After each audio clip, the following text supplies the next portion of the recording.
فأنا ناصح لإخواني بالصدع بالحق تبيض وجوههم. السكوت في مسألة الحزبية يضرها، فاصدع بما تؤمر وأعرض عن المشركين.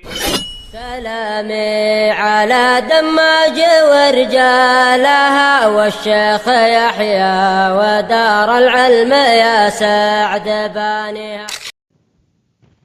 من حفظ الحديث فليقرأ.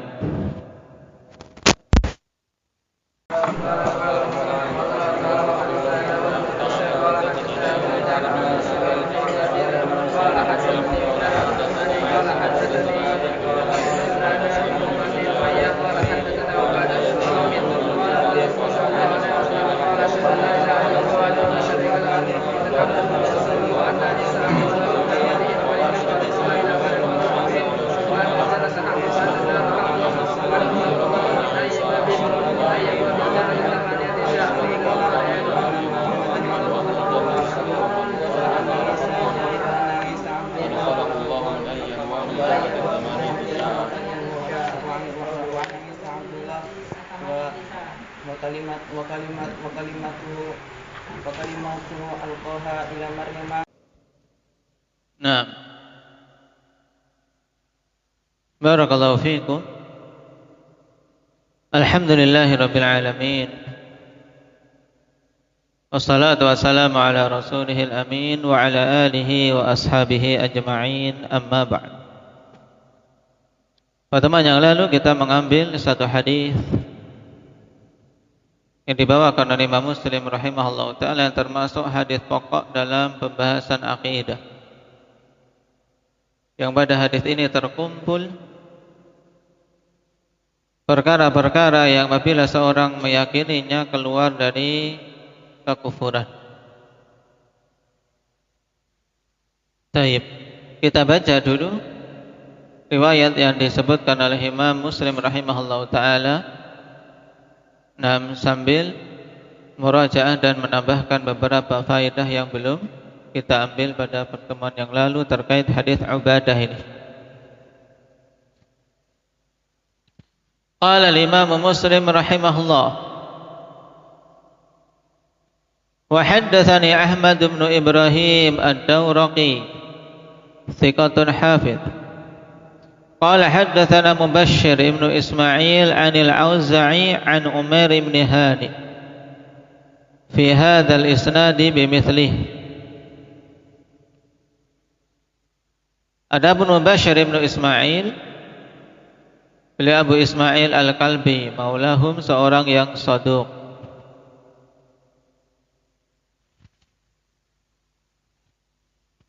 termasuk rijalul jamaah, meriwayatkan dari Imam Al-Auza'i rahimahullahu ta'ala, imam masyhur Abdurrahman bin Amr, thiqatun sabtun faqihun imam, terkumpul keutamaan yang banyak pada beliau.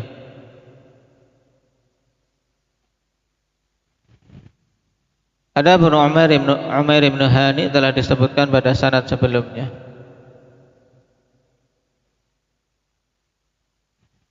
Fi hadzal isnad bimithlihi, pada sanad ini dengan riwayat yang semisal, ghaira annahu qala, hanya saja beliau mengatakan dalam riwayat ini, adkhalahu Allahul jannah ala ma kana min amal. Jadi setelah menyebutkan hal-hal yang dia persaksikan, Rasul sallallahu alaihi wasallam menyebutkan balasannya, yaitu adkhalahullahul jannah, maka Allah Subhanahu wa taala akan memasukkan dia ke dalam jannah, ala ma kana min amal. Taib. Maksud dari ala ma kana min amal, yang dalam lafaz Bukhari dengan bentuk ma'rifat, ala ma kana minal amal, dikatakan oleh Imam Al-Qurtubi rahimahullahu ta'ala, ay yudkhiluhul jannah wala bud sawa'un kana amaluhu salihan aw sayyi'a, wa dzalika bi an yaghfira lahu as-sayyi' bisababi hadhihi al-aqwal, aw yurbiya thawabaha ala dhalikal amali sayyi wa kullu dhalika yahsul insyaallah liman mata ala tilkal aqwal imma ma'as salamatil mutlaqah wa imma ba'dal mu'akhadhati bil kaba'ir ala ma qararna anifah. Baik, ini penjelasan Imam Al-Qurtubi rahimahullahu taala cukup ikhwan untuk menunjukkan kepada kita tentang keutamaan persaksian tauhid, di mana Rasul sallallahu alaihi wasallam katakan adkhalahullahu al-jannah ala ma kana minal amal. Allah akan masukkan dia ke dalam surga dengan amalan apapun yang dia lakukan. Dalam artian akhwan, mesti dia akan masuk surga selama mati di atas dua kalimat syahadat tadi. Ini wala bud, mesti akan masuk surga selama mati di atas tauhid, baik itu amalan yang dia miliki, amalan soleh maupun amalan yang buruk. Selama dia di atas tauhid, maka masih akan masuk ke dalam surga. Yang demikian itu dengan Allah mengampuni amalan-amalan buruk dia disebabkan karena tauhid yang ada padanya, atau di mana Allah Subhanahu wa taala agungkan pahala tauhid sehingga bisa mengalahkan amalan yang buruk ketika ditimbang. Seperti apa? Seperti kisah bitaqah ya kawan. Dalam hadis Abdullah bin Amr bin Al-As radhiyallahu anhuma. Hadis yang agung ikhwan yang dikenal dengan hadis bitaqah. Ketika kelak seorang laki-laki didatangkan, kemudian diperlihatkan catatan amalan-amalan dia, satu catatan semuanya berisi amalan buruk, sejauh mata memandang. Amalan buruk tercatat ketika dibuka gulungan itu sejauh mata memandang. Kita buka satu lembar kertas aja, ketika dicatat banyak sekali poin-poinnya, tidak apa. Ini sejauh mata memandang isinya catatan buruk. Dan jumlahnya bukan satu tapi 99 catatan, 99 gulungan catatan amalan berisi amalan-amalan buruk. Maka catatan amalan buruk ini diletakkan di salah satu daun timbangan. Ditanya, apakah engkau memiliki amalan baik? Sudah tidak ingat punya amalan baik. La ya Rabb, tidak punya. Sudah dipenuhi kekhawatiran tentang kecelakaan diri. Tapi Allah Subhanahu wa taala tidak menzalimi hambanya sedikit pun. Allah beritahu, bahwasanya engkau punya amalan. Kemudian didatangkanlah sebuah bitaqah. Bitaqah itu kartu.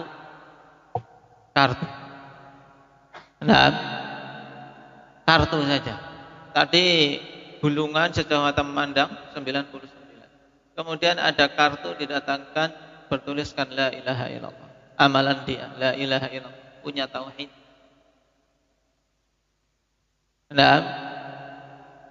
Ini kamu punya amalan ini. Ketika melihat itu tentunya orang tersebut dalam dirinya mengatakan, apa fungsinya sebuah kartu yang kecil seperti ini ketika mau ditimbang dengan gulungan yang begitu besar yang jumlahnya 99. Tapi Allah Subhanahu wa taala ingin menunjukkan betapa agungnya pahala tauhid, betapa agungnya persaksian tauhid. Maka diletakkanlah bitaqah itu di salah satu daun timbangan yang lain, dan ternyata bitaqah itu bisa mengalahkan beratnya 99 gulungan catatan amalan. Tidak ada yang bisa mengalahkan beratnya pahala tauhid. Maka di sini menunjukkan betapa agungnya pahala tauhid. Maka kalimat tauhid hendaknya betul-betul kita pahami dan kita wujudkan kandungannya. Ini kemungkinan Ya, kemungkinan kedua. Kemungkinan pertama memang Allah ampuni amalan-amalan buruk. Ya, kemungkinan kedua, nah, amalan buruk tetap ada, catatannya tetap ada ditimbang, tapi Allah Subhanahu wa taala perbesar pahala amalan tauhid sehingga bisa mengalahkan beratnya ketika ditimbang amalan-amalan buruk dia. Dan semuanya mungkin jika Allah Subhanahu wa taala menghendaki bagi orang yang mati di atas kalimat tauhid. Sehingga kemungkinannya orang-orang yang mati di atas kalimat tauhid selamat secara mutlak dalam artian tidak masuk ke dalam neraka sama sekali, atau kemungkinannya dia akan dimasukkan ke dalam surga setelah dihukum disebabkan dosa-dosa besar yang dia lakukan. Kemudian setelah itu mereka akan dikeluarkan dari neraka dan dimasukkan ke dalam surga. Nah, bahkan sebagian ya akhwani fillah di neraka qad adu humama, sudah menjadi arang. Sudah menjadi arang. Maka Allah Subhanahu wa taala matikan mereka, kemudian diceburkan ke nahrul hayah, ke sungai kehidupan. Naam, fayambutuna kama tambutul hibbah. Naam, taib, maka mereka itu pun tumbuh seperti tumbuhnya biji-bijian. Naam, benih, seperti tumbuh-tumbuhnya benih. Ini kala mereka-mereka yang dikeluarkan dari neraka, dicemplungkan ke sungai kehidupan, akhirnya tumbuh, hidup, dan kemudian masuk ke dalam surga. Ini bagi siapa akhwan? Bagi yang memiliki tauhid padanya. Naam. Jadi makna adkhalahullahu al-jannah ala ma kana min amal, maksudnya ini yaitu Allah masih akan masukkan ke dalam surga, nah, dengan amalan apapun yang dia lakukan selama mati di atas tauhid. Cuma akhwan, jangan sampai seseorang tertipu oleh tipuan iblis dan beserta bala tentaranya. Ketika seorang mengetahui keutamaan-keutamaan ini, kemudian ya sudahlah, yang penting tauhid saja, amalan-amalan jelek jalan terus, yang penting kan mentauhidkan Allah. Ini tipuan iblis ya, Pak. Nah, kenapa? Karena seorang untuk bisa mati di atas tauhid itu tentunya diupayakan dengan apa? Seorang dari sekarang menjaga keistiqomahannya. Ketika kita tahu keutamaan itu, berupaya menjaga keistiqomahan dan khawatir jangan-jangan dia termasuk deretan orang-orang yang su'ul khatimah. Ini orang yang tauhidnya benar, bukan orang yang tertipu. Karena orang-orang yang tertipu, orang yang menyandarkan pada harapan tapi tidak disertai dengan amalan. Ini namanya ghurur. Husnudzan kepada Allah yang benar adalah husnudzan yang membuahkan amalan. Seorang berprasangka baik kepada Allah. Nah, Allah tidak akan menghinakan hamba-hambanya yang beriman, bertakwa dan mentauhidkannya. Tapi ini husnudzan yang seperti ini mesti membuahkan amal. Nah, menjadikan hamba itu jauh dari pelanggaran. Ini yang benar. Adapun husnudzan kepada Allah, berprasangka baik kepada Allah tapi tidak membuahkan amal, ini bukan husnudzan tapi ketertipuan, ghurur namanya, ditipu oleh syaitan. Nah, makanya dulu kalau kita perhatikan sebagian salaf, mereka menangis sampai pagi ketika mengingat permasalahan su'ul khatimah. Seperti riwayat masyhur dari Imam Ats-Tsauri rahimahullah. Naam. Taib baka lailan hatta asbah. Beliau menangis semalaman sampai pagi. Ditanya oleh sebagian sahabatnya, kenapa engkau menangis? Innama amki khaufan min su'il khatimah.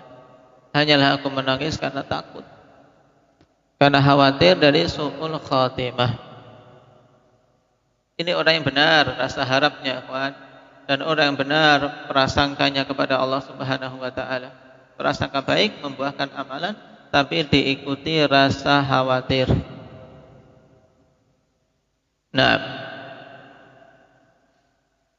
sehingga pada hadis ini, kawan, terdapat dalil untuk membantah orang-orang Khawarij yang mereka mengatakan bahwasanya pelaku dosa besar kafir di dunia dan kekal di neraka.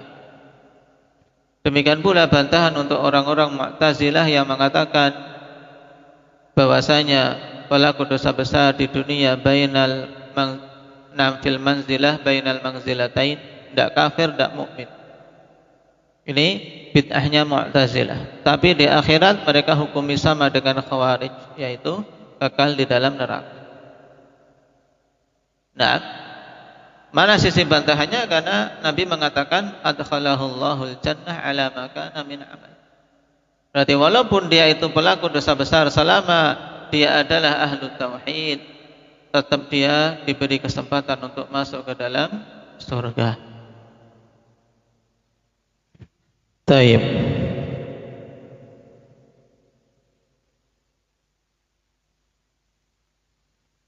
Barakallahu fiikum. Mungkin itu dulu ya ikhwan.